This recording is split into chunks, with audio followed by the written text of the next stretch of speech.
I'm Natalia Lobach, and this is Change Course on mergers and acquisitions. In one of the conversations I had with an executive this summer, she came to me because her organization was planning a merger with another organization in her industry. So this was a really interesting problem to break down with her over lunch. It was one of the most interesting lunches I've had in a long time. But what was really interesting to me was, as I mentioned in the last episode, there was a realization that change leadership skills are different from operational leadership skills, and that there is a difference in how you lead when you're approaching a merger or an acquisition than you would in other types of organizational transformations.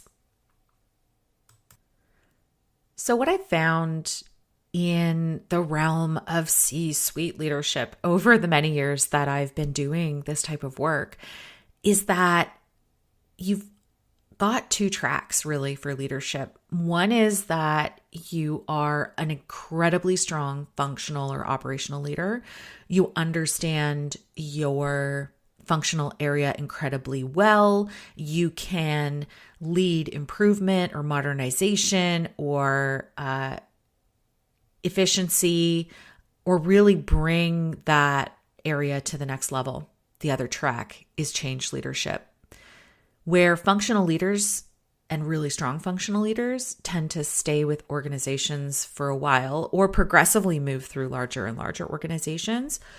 Your transformation or change leaders tend to only stick with the organization through the change and then move on to another organization that needs those specific skills. The bottom line here is that those skills are different. So if you are a functional leader in an organization and you're a really strong, competent, functional leader, you know your stuff, you know how to modernize, you know how to bring your team to the next level, you can deliver exceptional value for your organization. Change leadership is a new skill set. That's a different ballgame altogether. And so when your organization is faced with transformation, you're going to have to figure out a few new skills to bring to the table.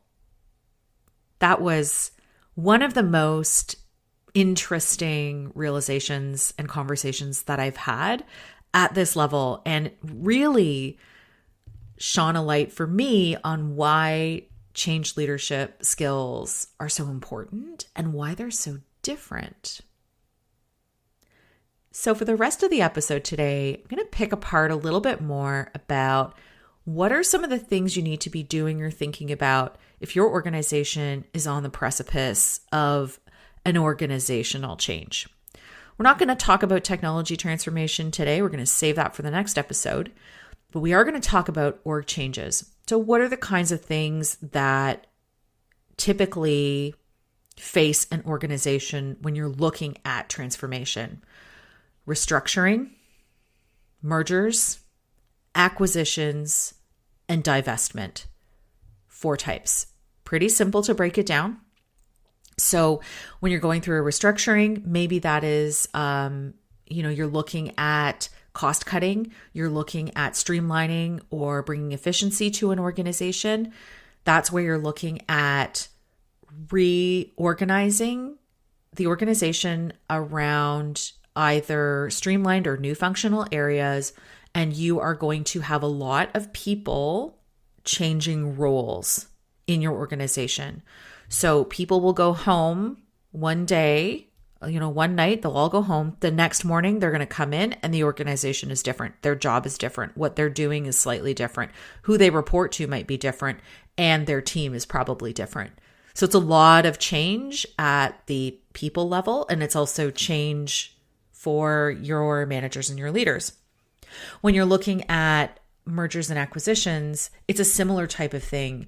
It's where the organization itself is actually changing, and the structural change in the organization is driving the changes that you're seeing within the teams, for the people, etc.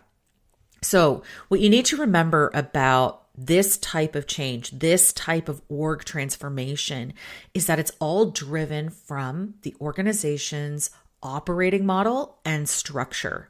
So those two things, number one, if you don't know what those two things are, definitely go and figure them out. At Chart House, we have developed our way to look at an operating model. Many other consulting firms do that as well. Typically, it's kind of funny. It isn't something that was really taught to me in my MBA education, which is strange because you would think that, we would talk about functional design of organizations. We did a little bit of that in org behavior, but it wasn't something that really stuck out to me. I don't know, maybe things have changed these days, and let me know if you are learning that in a program. I'd love to hear about it. But this idea of an operating model is core to what the organization does, why it does it, and how it delivers value, and how the pieces of the organization fit together. The structure then flows from that. So how your organization is aligned. This is where that visual box and line diagram comes in. So tells you what your functional areas are, who is responsible for those, and then, who sits where and who does what. Yeah, I would say that box and line diagrams, they can be done poorly and they can be done very well. Again, that's like a whole other ballgame. We can talk about that. But, there's other people out there with stronger HR domain than I that can tell you a little bit about what makes a good structural org structure, or what makes a good structural diagram. Typically, though, when we're looking at the structure of the organization, we want to make sure that there is a very clear line around how value is delivered. So whether that's monetary value or other types of value, that's what you want to be able to see reflected in that, number one, operating model, and number two, organizational structure. Those two things go closely together. When you are looking at an organizational transformation of the 4 types that I described, you are absolutely looking at changing the operating model. This is where you want to look at what is the operating model today, and then what is the operating model that we are going to. So sometimes you might hear that called a target operating model. And really what it is your current model with the changes that you want to make through either that restructuring, that merger, that acquisition, or that divestment. So you can imagine how an operating model would change. For example, in a divestment scenario, let's say an organization wants to divest a brand, or they want to divest part of their organization, which means that they're going to let it go and it's going to set up itself somewhere else as an independent organization, right? So what you're looking at is what part of our operating model is going to change because we no longer do that work anymore. Then once you've figured that out, you need to look at the structural diagram and also your roles in the organization, and then how they're aligned to delivering your current value, and then what parts of the organization and what roles are no longer required because you've either divested them or they're not falling within your new target operating model.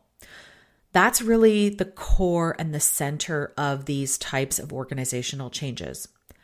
How you do them is really the next step. So if you're an executive and you're looking at structuring this and getting the right team in place, you have functional leaders in your organization. You are one of them.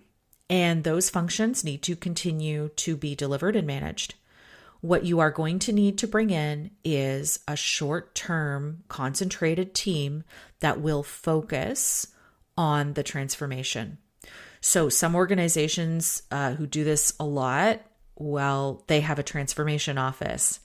Other organizations who maybe are embarking on one change and they know they're not going to do another big one, they will stand up a transformation office for that purpose specifically. Who do you need in that office? Well, you need a good transformation lead. So if you don't have in your organization, a CEO or an operations leader who is there specifically for the change, then you need to bring in an executive level leader who is going to lead that transformation for you. They aren't a C-suite executive, but they do sit in at the C-suite level. So your transformation executive is there to manage the transformation from the top down, and they are sitting with you at your level. Who they have in their team is a very specific set of skills. Now, depending on the size of the organization and the breakdown of the actual change and what you're actually doing, some of the people complement might be different. Certainly, if you're in a large organization, your transformation office could be quite big. If you're a small organization, then it's going to be responsive to the size of your organization. Importantly here, you are going to have project management in there. Maybe that's a project manager or a project director. It's going to depend on the right level for you because of the budget and the size of the transformation and the investment that you're making. You're also going to have a change manager in there. And if you're listening to this podcast, you know why. Of course, change management is essential to getting value out of your transformation. And if you don't have it, by golly, you are going to notice. So you definitely want to have a good change leader in there who can help with the brass tacks of the change management. And when I'm talking about change management execution, I'm talking about impact assessment. I'm talking about pulling the right stakeholders into these discussions. If you're going to be doing any org changes that involve people, you want to be in lockstep with your HR executive. Your change manager is there to help manage that. They're there to help work through that target operating model and get into the brass tacks of the roles and how all of these things link and work together, and they will do that with your HR executive. So you really need strong change management. That change management function is also going to help you with your communications, and it's also going to help you with figuring out if there is any training. Typically for big work changes like this, if you're looking at putting people into different roles, there's individual training that happens, but typically you do not have, a big organizational training initiative that rolls out because the functional roles are not necessarily changing that much. So this is very different from where you might see other change methodologies coming in and saying, oh, you absolutely need training in every change initiative. Like, yes and no. In an org transformation that is structurally based, you probably don't need as much. But what you do need to find out is, are there individuals or are there roles or are there groups of people that do need specific training to take on a broader or a different function? So you're not looking at something broad, you're looking at something very specific, and you're looking at skills based. So again, change management is going to work in lockstep with HR to make sure that you're not missing anything here. Communications is going to be vitally important. And communications really is happening at all levels of the transformation office as well as in your organization. Because one of the important things that executives will need to learn is how to talk about change and how to communicate from their position and their standpoint what this change means. The second piece is that you've got to have a strong level of influence in with that manager level, director, manager level in your organization. The communications that you're driving from the transformation office are not just about delivering blasts of messaging or blasts of information from the office that then people will consume. Your role is also to help people within the organization level up their ability to communicate about the change. And so you're also going to be providing tools and resources and strategies for the folks at those levels in the organization that manage people, that manage functional areas in order to help them communicate effectively. So those are the main functional areas that you're going to need inside that transformation office. Your project manager or your project director is like your air traffic controller. They're the ones who are making sure that everything is happening at the right time. They're the ones who are making sure you haven't missed anything in terms of what's happening, who's doing what, who's responsible, and also driving the decision-making and the governance structure for that transformation. Obviously, transformations of this scale, org-type transformations, are driven from the CEO. So there has to also be a really strong governance component around steering committees, how information is transmitted, who decides what, and really good governance and decision authority around how these things actually happen. So project management, and trust me, this is not just a skill where you're pulling up somebody who's got a Microsoft project training and kind of knows what to do. No, this is very tactical in terms of transformation project management. So if you're looking for this skill, this is a very specific skill. And you need somebody who's got some track record in managing transformation from this perspective. So project management, critical skill. Your change management, critical skill. You're also going to have some folks who are probably helping in the transformation office, making sure all this work is getting done. So coordination, communications, etc., just to make sure you're standing that up and making sure that's always happening. You may also have, depending on the type of change, you may also have some very specific work around process modification and process change. And this is at a very high functional level. We're going to get into some more details on that when I talk about technology transformation in the next episode. But you really want to make sure that you've got, really strong understanding of the functional areas and how things are aligning and the value stream. So if you don't know what I'm talking about when I say value stream, this is around value delivery in the organization and how those functions and structures and roles and what people are actually doing, the work, is aligned with that. So this skill could be an organizational architect. It could be somebody who's got a really strong executive leadership background, or this type of skill can also come from lean. So if you know that area or that body of work, that's another place where you can find this particular skill set. So transformation office, make sure you've got a really good one and a strong one aligned so that they can help you as an executive team execute on the transformation. And I'll talk a little bit about the different phases of how that works and when different things are happening. But at a very high level, remembering that this is all driven from your operating model, and you're also going to be looking at and modifying your organizational structure, and you're going to need help for this. So make sure that you've got yourself a really strong transformation team or transformation office, and filling those key roles at a very high level that you're going to need in order to make this change happen. Thank you for listening. If you liked what you heard, I invite you to like, share, rate, and subscribe because it helps others find us. Change Course is brought to you by Charthouse Advisory Services and ConnectedChange.com. Our music is Levity by Emily Clausen. Show notes have moved. We're now at ConnectedChange.com.